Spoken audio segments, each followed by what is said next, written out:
राम राम। याज्ञवल्क्य जी कहते हैं, हे भरद्वाज, इस अत्यंत पवित्र इतिहास को शिव जी ने पार्वती जी से कहा था। अब श्री राम के अवतार लेने का दूसरा कारण सुनो। हे मुनि, वह पवित्र और प्राचीन कथा सुनो जो शिव जी ने पार्वती से कही थी। संसार में प्रसिद्ध एक केकई देश है। वहाँ सत्यकेतु नाम का राजा राज्य करता था। उसके 2 वीर पुत्र हुए जो सब गुणों के भंडार और बड़े ही रणधीर थे। राज्य का उत्तराधिकारी जो बड़ा लड़का था उसका नाम प्रताप भानु था। दूसरे पुत्र का नाम अरिमर्दन था। भाई भाई में बड़ा मेल और सब प्रकार के दोषों और छलों से रहित सच्ची प्रीति थी। राजा ने बड़े पुत्र को राज दे दिया और आप खुद भगवान के भजन के लिए वन को चल दिए। जब प्रताप भानु राजा हुआ तब उसके राज्य में पाप का कहीं लेश भी नहीं रह गया। राजा का हित करने वाला और शुक्राचार्य के समान बुद्धिमान धर्मरुचि नामक उसका मंत्री था। साथ में अपार चतुरंगनी सेना थी। अपनी भुजाओं के बल से उसने 7 द्वीपों को वश में कर लिया और राजाओं से कर लेकर उन्हें छोड़ दिया। संपूर्ण पृथ्वीमंडल का उस समय भानु प्रताप ही एकमात्र चक्रवर्ती राजा था। राजा प्रताप भानु का बल पाकर भूमि सुंदर कामधेनु हो गई और प्रजा सब प्रकार के दुखों से रहित और सुखी थी। सभी स्त्री पुरुष सुंदर और धर्मात्मा थे। धर्मरुचि मंत्री का श्रीहरि के चरणों में प्रेम था। वह राजा के हित के लिए सदा उसको नीति सिखाया करता था। वेद और पुराणों में जितने प्रकार के यज्ञ कहे गए, राजा ने एक एक करके उन सब यज्ञों को प्रेम से 1000 बार किया। एक बार राजा एक घोड़े पर सवार होकर शिकार का सब सामान सजाकर विंध्याचल के घने जंगल में गया। वहाँ उसने बहुत से उत्तम हिरण मारे। राजा ने वन में फिरते हुए एक सूअर देखा जिसका शरीर बहुत ही विशाल और मोटा था। दिखने में बड़ा भयानक दिखाई देता था। नील पर्वत के शिखर के समान विशाल शरीर वाले उस सूअर को देखकर राजा घोड़े को चाबुक लगाकर तेजी से चला और उसने सूअर को ललकारा। घोड़े को अपनी तरफ आता देखकर सूअर पवन वेग से भाग चला। राजा ने तुरंत ही बाण को धनुष पर चढ़ाया और तक कर तीर चलाता, परंतु सूअर छल करके शरीर को बचाता जाता। सूअर बहुत दूर ऐसे घने जंगल में चला गया जहाँ हाथी घोड़े नहीं जा सकते। राजा बिल्कुल अकेला था। फिर भी राजा ने उस पशु का पीछा नहीं छोड़ा। सूअर भागकर पहाड़ की एक गहरी गुफा में जा घुसा। उसमें जाना कठिन देखकर राजा बहुत पछताकर लौट पड़ा, पर उस घोर वन में वह रास्ता भूल गया। वन में फिरते फिरते उसने एक आश्रम देखा। वहाँ कपट से मुनि का वेश बनाए एक राजा रहता था, जिसका देश राजा भानु प्रताप ने छीन लिया था। प्रताप भानु का अच्छा समय जानकर और अपना कुसमय जानकर उसके मन में बड़ी ग्लानि हुई। इससे वह न तो घर गया और न अभिमानी होने के कारण राजा प्रताप भानु से मिला।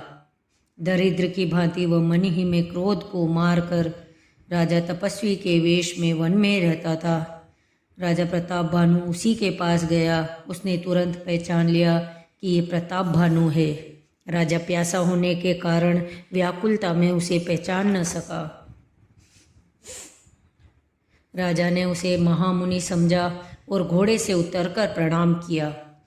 राजा ने उसे अपना नाम नहीं बताया। राजा को प्यासा देखकर उसने सरोवर दिखला दिया। हर्षित होकर राजा ने घोड़े सहित उसमें स्नान और जलपान किया। सारी थकावट मिट गई। राजा सुखी हो गया।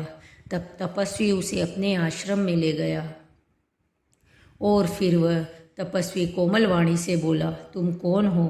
सुंदर युवक होकर जीवन की परवाह न कर वन में अकेले क्यों फिर रहे हो?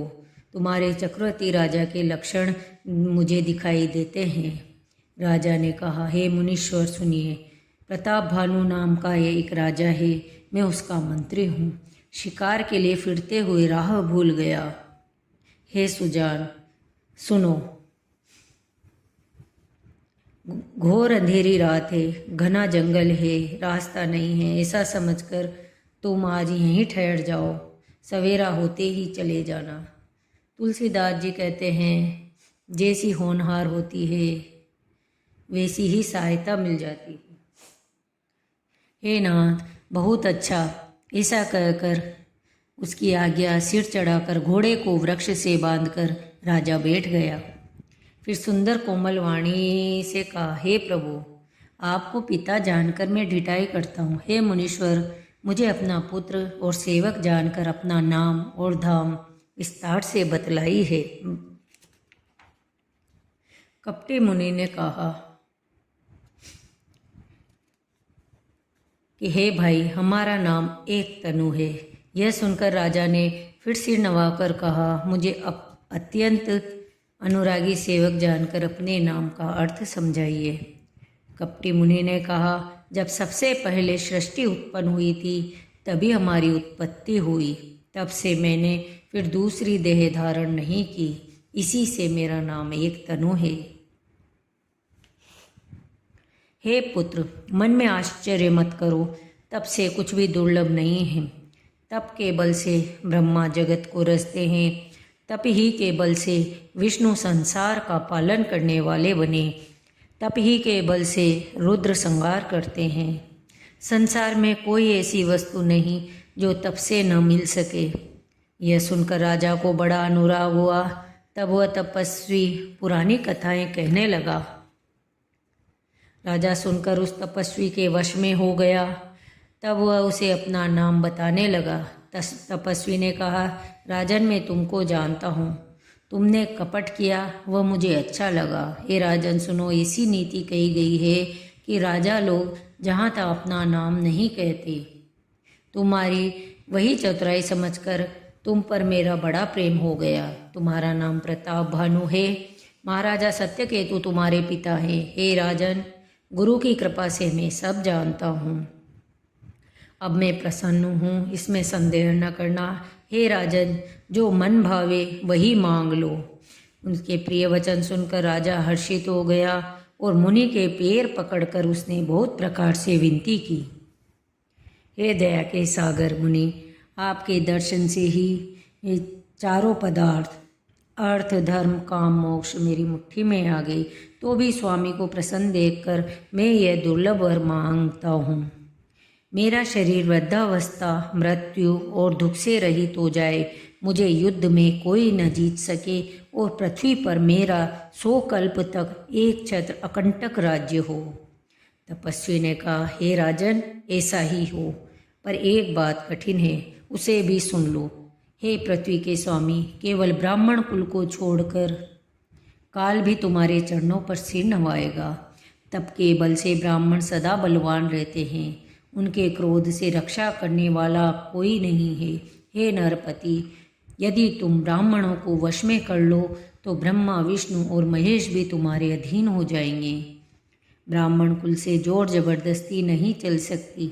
हे राजन सुनो, ब्राह्मण के शाप बिना तुम्हारा नाश किसी काल में नहीं होगा। राजा उसके वचन सुनकर बड़ा प्रसन्न हुआ और कहने लगा, हे स्वामी, हे कृपा निदान प्रभु, आपकी कृपा से मेरा अब सब कल्याण होगा। एवं अस्तु कहकर वह कुटिल कपटी मुनि फिर बोला, किंतु तुम मेरे मिलने तथा अपने राह भूलने की बात किसी से न कहना। हे राजन, मैं तुमको इसलिए मना करता हूँ कि इस प्रसंग को कहने से तुम्हारी बड़ी हानि होगी। छठे कान में जब यह बात पड़ेगी तो तुम्हारा नाश हो जाएगा। मेरा यह वचन सत्य जानना। वे ब्राह्मण किस प्रकार वश में हो सकते हैं? कृपा करके वह भी बताइए। हे दीन दयालु, आपको छोड़कर मेरा अब कोई हितू नहीं दिखता। हे नरपति, मैं यदि रसोई बनाऊं और तुम उसे परोसो और मुझे कोई जानने न पावे, तो उस अन्न को जो जो खाएगा सो तुम्हारा आज्ञाकारी बन जाएगा। यही नहीं रही, उस भोजन करने वालों के घर भी जो कोई भोजन करेगा, हे राजन सुनो, वह भी तुम्हारे अधीन हो जाएगा। हे राजन, जाकर यही उपाय करो और वर्ष भर भोजन कराने का संकल्प कर लेना। नित्य नए 1,00,000 ब्राह्मण को कुटुंब सहित निमंत्रित करना। मैं तुम्हारे संकल्प के 1 वर्ष तक प्रतिदिन भोजन बना दिया करूँगा। हे राजन, इस प्रकार बहुत ही थोड़े परिश्रम से सब ब्राह्मण तुम्हारे वश में हो जाएंगे। मैं एक और पहचान तुमको बताए देता हूँ कि मैं इस रूप में कभी ना आऊँगा। हे राजन, मैं अपनी माया से तुम्हारे पुरोहित को हर लाऊंगा। तप के बल से उसे अपने समान बनाकर 1 वर्ष तक यहाँ रखूँगा। और हे राजन सुनो, मैं उसका रूप बनाकर सब प्रकार से तुम्हारा काम सिद्ध करूँगा। हे राजन, रात बहुत बीत गई, अब सो जाओ। आज से तीसरे दिन मुझसे तुम्हारी भेंट होगी। तप के बल से घोड़े सहित तुमको सोते ही मैं घर पहुंचा दूंगा। मैं वही पुरोहित का वेश धर कर आऊँगा। जब एकांत में तुमको बुलाकर सब कथा सुनाऊंगा, तब तुम मुझे पहचान लेना। राजा ने आज्ञा मानकर शयन किया और वह कपट ज्ञानी आसन पर जा बैठा। राजा थका था, उसे गहरी नींद आ गई। उसी समय वहाँ कालकेतु राक्षस आया, जिसने सुअर बनकर राजा को भटकाया था। वह तपस्वी राजा का बड़ा मित्र था, खूब छल प्रपंच जानता था। उसके 100 पुत्र और 10 भाई थे, जो बड़े ही दुष्ट थे, किसी से न जीते जाने वाले और देवताओं को दुख देने वाले थे। ब्राह्मण संतों और देवताओं को दुखी देखकर राजा ने उसको पहले ही युद्ध में मार डाला था। तपस्वी राजा अपने मित्र को देखकर प्रसन्न हुआ, उठकर मिला और सुखी हुआ। उसने अपने मित्र को सब कथा कह सुनाई। तब राक्षस आनंदित होकर बोला, हे राजन सुनो, जब तुमने मेरे कहने के अनुसार इतना काम किया, तो अब मैंने शत्रु को काबू में कर लिया।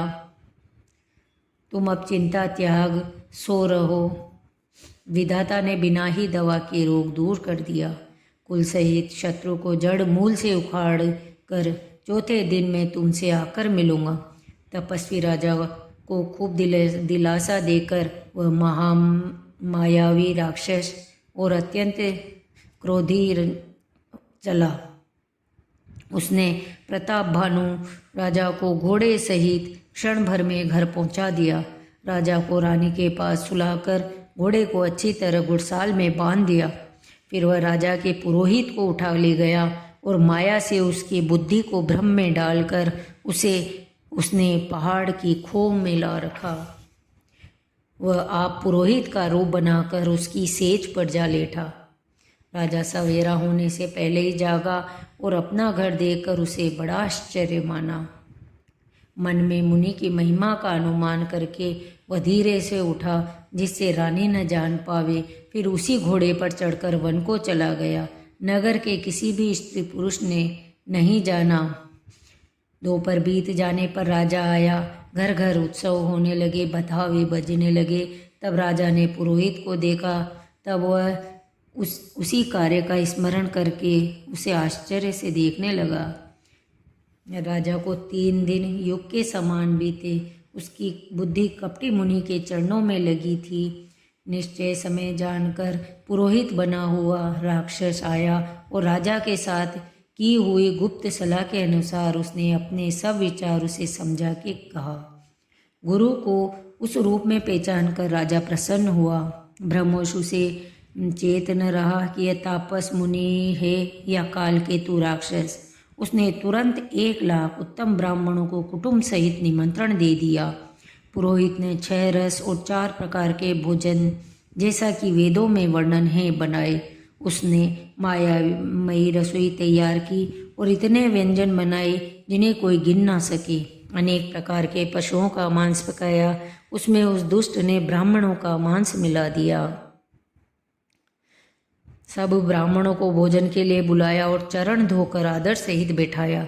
जो ही राजा परोसने लगा, उसी समय काल केतु कृत आकाशवाणी हुई, हे ब्राह्मणों, उठ उठकर अपने घर जाओ, यह अन्न मत खाना।